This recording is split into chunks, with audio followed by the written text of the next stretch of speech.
Here are the things that like over time we remember here. Her saying repeatedly it was allowed. A private server set up in her home by an IT guy who was given immunity, and his emails are missing.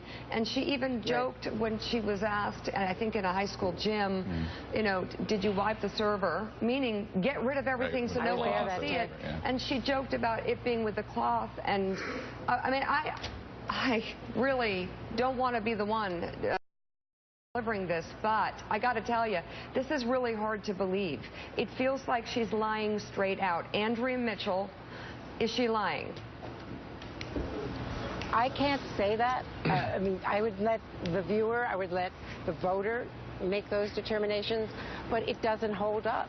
There's so many inconsistencies, including their response yesterday, and as Chuck said, it was sort of jaw-dropping that they tried, instead of coming out and saying, look, you know, it was a mistake, as she has previously acknowledged.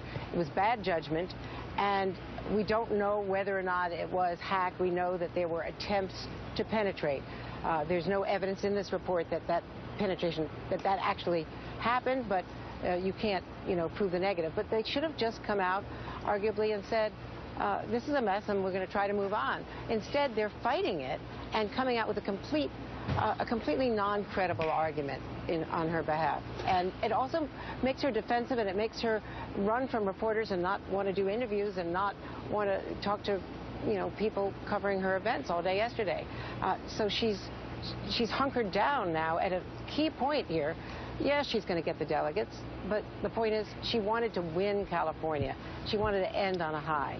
And Bernie Sanders is giving her a huge challenge out here, I can tell you, from just looking at the campaigning this week. Chuck, to that point that Andrea just raised,